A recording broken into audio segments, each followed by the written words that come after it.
Over 100,000 children go missing in the UK every year, while as many as 460,000 vanish from the US annually. While these statistics look bleak, according to the UK charity Missing People, less than 2% of children will remain missing for more than a week, and although further statistics are unclear, there have been numerous stories over the last few decades of children disappearing for long periods of time, only to be found safe and well years later.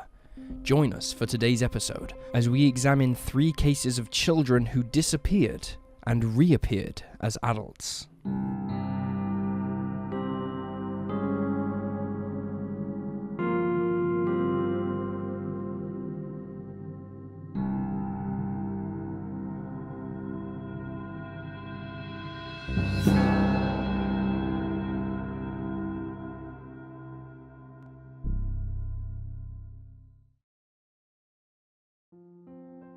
Melissa Highsmith.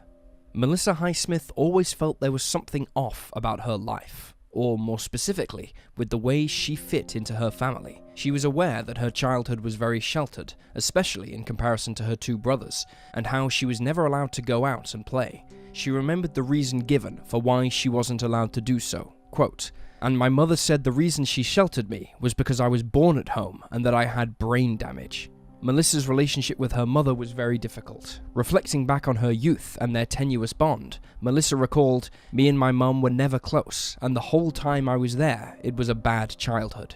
She eventually ran away from home at the age of 15, and despite knowing that something was different about her and her life, Melissa wasn't able to find answers for herself for decades. The truth was more mysterious than she could ever have imagined. In 1971, Alta Apentenko placed an ad in the local newspaper, searching for a babysitter for her young child. Alta lived with her 21-month-old daughter in Fort Worth, Texas at the time. A babysitter reached out to her and agreed to come and meet Alta at the restaurant where she worked, but she never showed. She then called back and explained that she was unable to make that meeting, but she really wanted the job. She claimed to have a big garden and cared for other children. Alta ultimately agreed to hire the woman and told her roommate that a babysitter would be by to pick up Melissa on August 23rd. The roommate recalled that the babysitter was well dressed and seemed pleasant, but she never returned with Melissa. The woman renamed the girl Melanie and raised her as her own, just 10 minutes away from the home of her biological parents. Melissa, who adopted her birth name after reuniting with her parents, stated, "It started to make sense. All the stuff I had wondered when I was little. Why is my mom like this? Why is she like this?" Melissa always thought that part of the reason why her relationship with her mother was so strained was because she'd hoped for a little third boy and was disappointed that Melissa had been born a girl. In 2022, Jeffrey Highsmith, now 73, decided to take a 23andMe DNA test, which showed that he had a connection to an individual who turned out to be one of Melissa's 3 children, whom she'd given up for adoption. In the following days, Melissa's siblings set out to look for her, eventually tracking her down on Facebook. The 4 siblings reached out, but Melissa couldn't believe what she was reading. She recalled thinking, "They think I'm their sister. Oh, this is a scam." Confused by what the insistent Highsmith children were telling her, she reached out to the woman who'd raised her and asked her if the name Melissa Highsmith meant anything to her. The woman said no, but when pressured further, she claimed that someone had sold Melissa to her as a toddler for $500. She added that she knew she was Melissa Highsmith, the missing toddler. Melissa didn't believe that she was sold. She subsequently cut ties with her mother, blocking her on social media. Melissa later stated, "In my heart, I don't believe she bought me. I think she was the one that answered that ad and abducted me." She added, "Everything that I had known before the age of 15, before I left home, was a lie." 6 months after her siblings found her, a DNA test proved that Melissa Highsmith was indeed the missing toddler. Shortly afterwards, she attended court to legally change her name back to the one she'd been born with. She also learned that her birthday was not February 2nd, as she'd thought, but November 6th. Melissa stated that now, every February 2nd, she and her husband will celebrate the death of Melanie. She added, "My heart right now is full and bursting with so much emotion. I'm just really, really, really happy." The hunt for Melissa in 1971 went cold shortly after she was stolen, but after they were reunited, her family hoped to press charges against the woman who raised her. The Fort Worth Police Department stated, even though the criminal statute of limitations expired 20 years after Melissa's 18th birthday, the Fort Worth Police Department is committed to completing this investigation to uncover all of the available information concerning Melissa's abduction that occurred 51 years ago. There have been no updates in the case since. Mao Yin. Mao Yin was born on February 23, 1986. His mother, Li, doted on him, describing him as lively and adorable. She and her husband, Mao, dropped their son off at kindergarten every morning and picked him up again after work. She recalled, "Every day, after leaving work, I played with my child. I was very happy." During the 1980s, Mao Yin's mother worked for a grain exporting company and sometimes had to travel away from home in order to visit suppliers in the countryside. During these times, Mao Yin would stay home with his father. It was during one of these work trips in 1988 that Li received alarming news. She recalled, "All I got was a telegram with 6 words on it. Emergency at home. Return right away. I didn't know what had happened." Upon her return home to the city of Xi'an in central China, she was told that her son was missing. Li recalled that she thought her son had just wandered off. She stated, "It didn't occur to me that I wouldn't be able to find him." Her husband explained that he had picked Mao up from kindergarten and stopped on the way home to get a drink of water for him at a small hotel the family owned. He stated that he'd left the boy for just a minute or two, and when he turned around, he was gone. Li believed that kind-hearted strangers had thought he was lost and would take him to the police station, but then hours turned to days, and the days to weeks, and there was no sign of their little boy.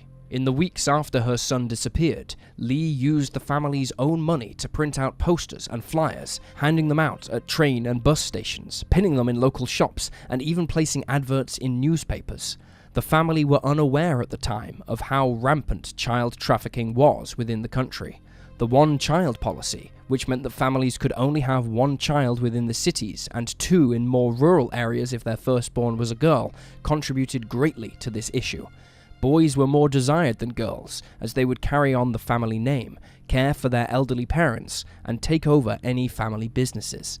As a result of this, the number of child abductions in the country, particularly those of little boys, increased greatly. Li eventually split from her husband following the loss of their child, but she never stopped looking for Mao Yin. Every Friday afternoon after work, she would visit surrounding provinces in search of her son, spending her whole weekend looking for him before returning on Sunday night, ready to go back to work on Monday. She investigated tips she received about boys resembling her son, but she never found him. She eventually grew so exhausted and became devastated by the constant dead ends that, on the advice of a doctor friend, she checked herself into hospital. After leaving, she began networking with other parents who'd lost their children. They eventually set up the organization Baby Come Home, as well as others. Over the span of 20 years, she connected 29 missing children to their parents. For decades, Li remained in limbo. She enjoyed reconnecting children and parents, but wished that one day she would have the opportunity to reconnect with Mao Yin. In April of 2020, she was finally given that chance. She received a call from Xi'an's Public Security Bureau, who told her that her son had been found. Earlier that month, a tipster had told the Bureau about a man who had been stolen from the city years earlier. The tipster even provided a photograph of the man. Police used facial recognition technology to identify him as living in Chengdu City, and he was approached by investigators and asked to take a DNA test. On May 10th, he was conclusively identified as Mao Yin. On May 18th, 2020, Mao met his biological parents. By this time, he was 34 years old, with a wife, family, and even his own interior design business. Li recalled saying, "I don't want him to leave me anymore. I won't let him leave me anymore." The family's reunion was captured and broadcast on TV. Mao Yin was seen running up to his parents and embracing them.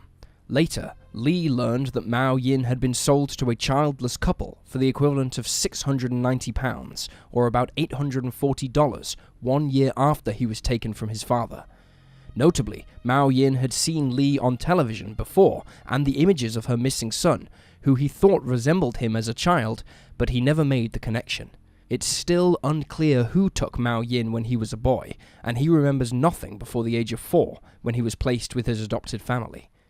He had no idea that the people who raised him were not his biological parents. Though Lee and her ex-husband would like answers, for now, they are content to find their son healthy, happy, and alive. Carlina White. On August 4th, 1987, Joy White and Carl Tyson took their 19-day-old baby, Carlina, to Harlem Hospital Center in New York City after they discovered she was running a fever. As the two parents stressed about their ill child, they were comforted by a woman they believed to be a nurse. Later, in the early hours of the morning, Carlina vanished following the 2 a.m. shift change. The infant had been receiving intravenous antibiotics when at some time between 2:30 a.m. and 3:55 a.m. her IV was removed and she was taken from the hospital. Though there were surveillance cameras, the system was down at the time that Carlina went missing. The only suspect was the nurse who'd comforted Carl and Joy, whom they discovered was not an employee of the hospital, despite the fact they had seen her around the hospital several times in the weeks before their baby's disappearance. A security guard said that someone matching the woman's description left the hospital at around 3:30 a.m. However, it did not appear that she had a baby with her. It is theorized that Carlina was hidden from view as the woman exited. The case of Carlina White quickly grew cold.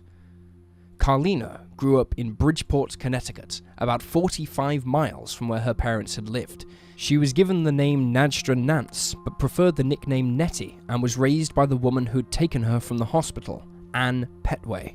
By all accounts, Petway had a turbulent upbringing herself. She was regularly beaten by her mother with belts and extension cords, and in 1977, when she was still a teenager, she spent several weeks in jail following a charge of larceny.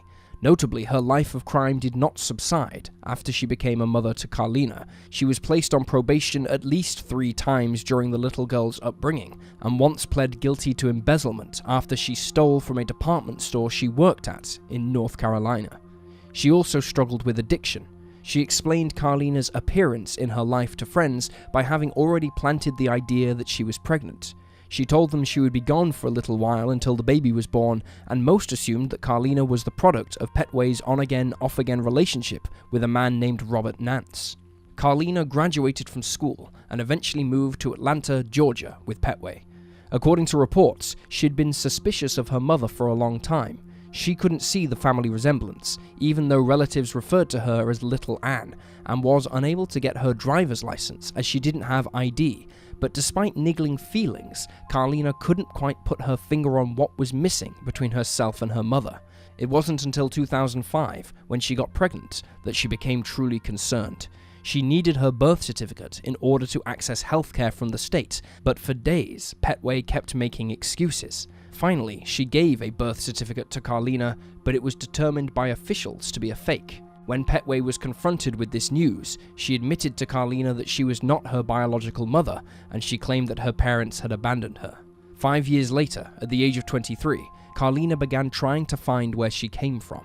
She initially restricted her search to Connecticut, not realizing that she'd been born in New York, but eventually widened the search. She scoured missing people websites and eventually discovered photos of an infant named Carlina White, whose information had been posted to the National Center for Missing and Exploited Children. She noticed that the photos of Carlina resembled those of her own daughter, Samani. Driven by a need for answers, she reached out to the center's hotline and eventually made contact with Joy and Carl.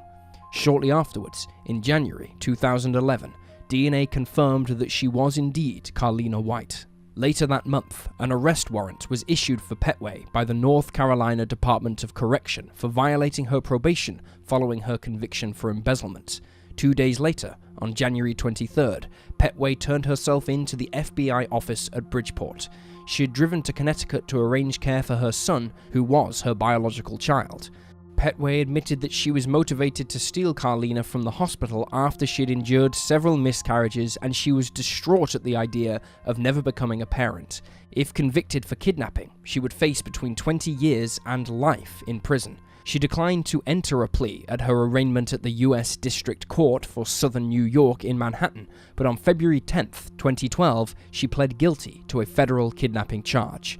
Because she entered into a plea deal, it was recommended that she serve between 10 to 12 years in prison. She was 50 years old when she was convicted and sentenced to 12 years behind bars, and though her defense argued that she was a distressed and depressed woman at the time of the crime, the judge declined to give her leniency, arguing that Petway's actions had inflicted a parent's worst nightmare on a couple. Petway's sentence was served at a low-security facility in Alabama. She was released on April 14, 2021. Carlina, meanwhile, struggled to adjust to the situation. Shortly after meeting her parents, she became estranged from them, but appeared to just need time to process everything that happened. She noted that participating in nationwide interviews was particularly taxing, as she was expected to have a certain relationship with her biological parents, who were strangers to her. However, she soon began contacting them again, and as of 2014, she has maintained a relationship with both her mother and father. Though her legal name is Carlina White, she still goes by the name Nettie, as it was the name she gave to herself in childhood, rather than the one given by either her biological parents or by Petway. And there you have the facts. Please leave a comment with your own thoughts and reactions, and remember to like this video and subscribe to support the channel. Thank you for watching. Stay alert, stay safe, and I'll see you next time.